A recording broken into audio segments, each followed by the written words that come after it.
2025 Nobel Prize of Economics has actually pretty much kind of emphasized that what's going to really make or break deployment of technology is kind of leadership and people. So if people are at the forefront integrating technology properly into workflows and what the system and people really need, those are the organizations that are going to be successful. So I just want to leave that over there and food for thought. Some very, very robust, obviously, work that has been done in economics is already demonstrating that empirically. And it's a pleasure to listen to Dr. Ronke and her perspective on NHS in the UK and how this is kind of being thought at a system level. So I leave it there. People matter and they need to be at the center. Thanks so much for your thoughts, Isabel. Milton? Yeah, I'll say, when I was doing my PhD, doing AI was really hard. Now, fast forward today, right? There's about easily 1,000 to 10,000x improving productivity. So if you give me a smart PhD student or undergrad student, I think you're going to be surprised how much he or she can create. Again, this doesn't need to be a school in Silicon Valley, could be any school in Africa. Really, that's what this can change. I'll say instead of deploying the Google, the Anthropic, make those Silicon Valley company even more wealthy, you should just invest in the framework, let you own and build your own AI model, stay within the country. And I think you'll be really surprised at all your local talents, what they can create and build. Thank you so much, Milton. We look forward to bringing you back to Africa permanently. Dr. Malisi, your thoughts? Yeah, no, I think for me is do the boring part first. That is take time to process and make sure there is a buy-in. Make sure the AI that you're deploying is actually context specific and then also address the bottleneck. Once you do that, I don't think the technology is the problem. So the process, the understanding, and also bringing the data and building that trust for the technology to build on is critical. Thank you. Thank you so much. And Dr. Kirale? Okay, I'd like to summarize into sentences. I think the first one is the most important thing is to build local capability, honestly. I mean, it's not just to adopt AI tools, but design, govern, and adapt them within the system in which we operate in. So value stays in healthcare service rather than it flowing out of the healthcare service, really. And then the last thing is if African healthcare systems invest first in people, data governance, and context-specific design, AI becomes a force of resilience, really, not another cycle of dependency. Thank you. Thank you so much, Dr. Runke. And again, incredible thoughts from you all. We have a couple of questions, and I'm going to, this one is directed at you, Dr. Chen. I'll read it. Hello from Berlin. I'm a freelance researcher in digitalization and health. Could Dr. Chen expand on the availability of SMLs? Who builds them? Based on what data? And how can they be tested in circumstances in low resource settings? Are they built to focus solely on one medical issue or on several? For example, IBM Watson. Dr. Milton? Thanks for that question. So the good news is, I think the tradition that IBM Watson or Google Anthropic is really the huge model, super expensive to operate, then try to solve everything. Again, I think that model does not scale. If you go to places like Hugging Face, or in fact any research website, right, they have literally thousands of models specific to different clinical case. You could have one focused on dermatology, another one predicting heart attack, again, just I could go endless number of these. So these model where the challenge is they don't have huge data set have gone through what we call the seed model, but which is I think perfect for Africa because what you could do is you could take the seed model, like I said, take a local smart PhD student, right? Like it doesn't need to be, it's not a large team. Then you could run your country or hospital data through this model. This model will refine to become you can rival the Google of the world in terms of clinical quality. So that's a step I would recommend. Thank you, Dr. Milton.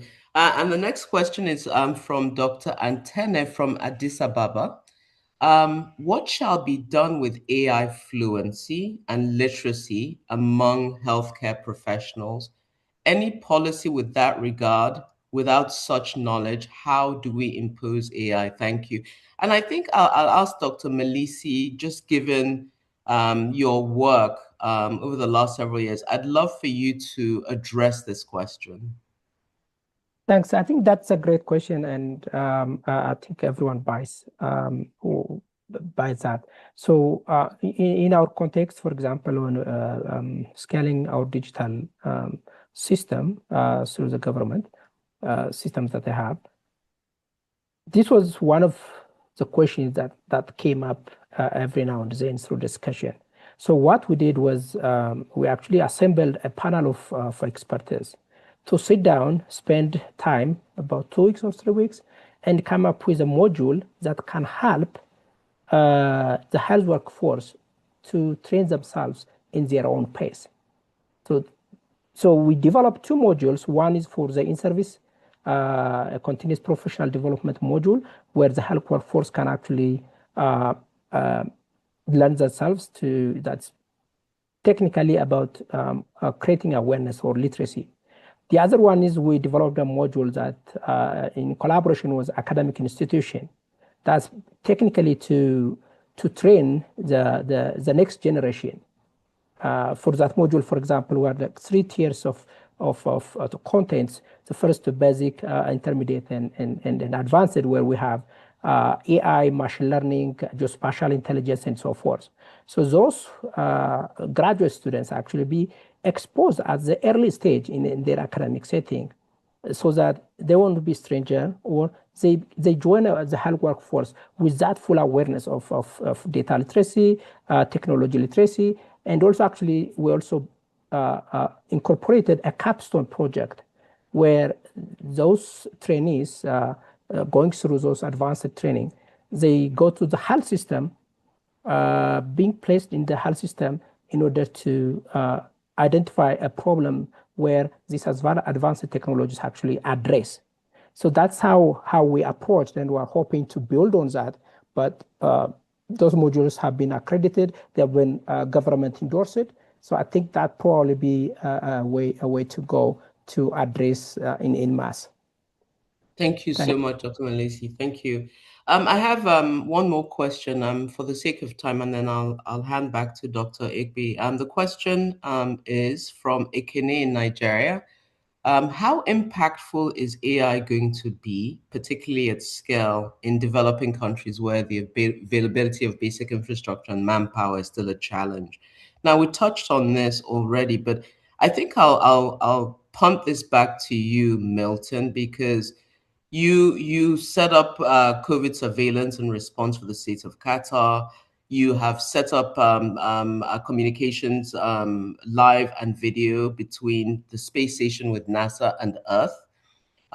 You've worked in sub-Saharan Africa. So would you mind just addressing this question? So I think in terms of like the when I think of this, there's always go through, right? There's challenges of resource, challenge of data, there's security, like all these different things in there. Again, so I think there's like almost a long list of reasons why you couldn't do these things, you couldn't own these things. Again, going back to one of my earliest things, right? The things has really changed is your productivity at a level is about easily, 1,000, 10,000 times more. So you can do a lot more than what you could do sort of before. Thank you so much. Thank you, Milton. And I think Dr. Isabel has sent a resource in the chat for everyone. So in closing, thank you so much. I wish we had more time. There's so much to explore. To Dr. Pimenta, Dr. Chen, Dr. Malisi, and Dr. Akirile. What I take from this is that AI at scale in healthcare is, in the end, a governed human endeavor. It works when we solve real problems, build the foundations first, and always bring people along with us. So, to our audience across the continent and beyond, thank you so much for joining. I will now hand back to our colleagues at P2P and Anadach for closing reflections and next steps. Thank you so much. Okay. Thank you so much, Dr. Yabo. I noticed you introduced everybody, but you did not introduce yourself. Oh, I'm sorry.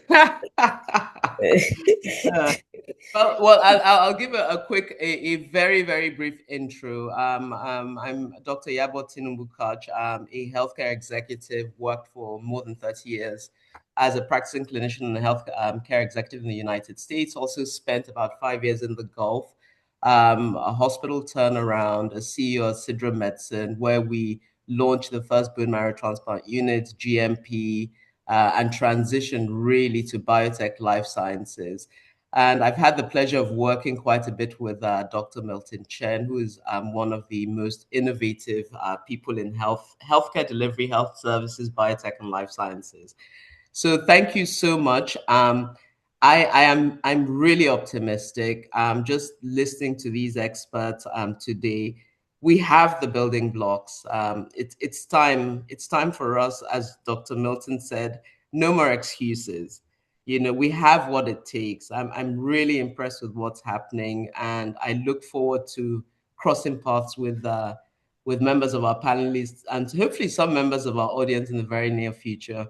Thank you, Dr. Igbe, for allowing me to moderate. It's been a real pleasure. Thank you so much. Thank you very much to all the panelists. I mean, Dr. Yabo, Dr. Demise, Dr. Milton, Dr. Ronke, Dr. Isabel. I mean, you guys have been wonderful. Dr. Mehari is actually attending a conference where he's talking about AI also at this moment. I think he's traveling. Dr. Mehari, can you say anything? Okay. So I'll just like to say thank you to everybody. As you know, we do this bi-monthly, so the next one will be in September.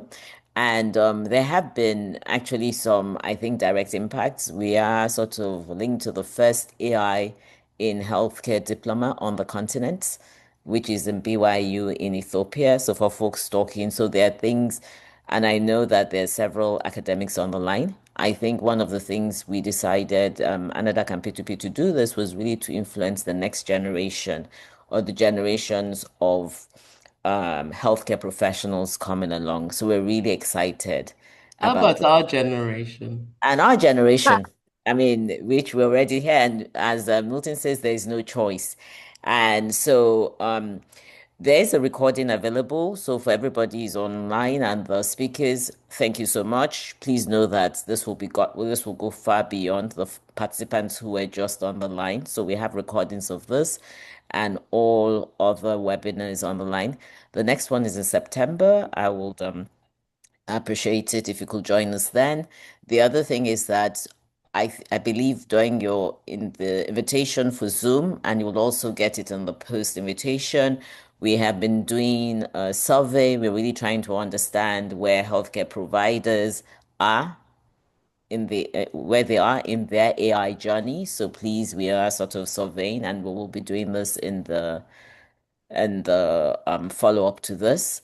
But thank you so much. And for those who have been before, this is a new format. So if you've been for other webinars and you prefer this format where we are just 1 hour with one panel, we really would appreciate any feedback you might have for us. But thank you so much for joining us. I mean, we know you're very busy. And on behalf of P2P and Anadach, thank you.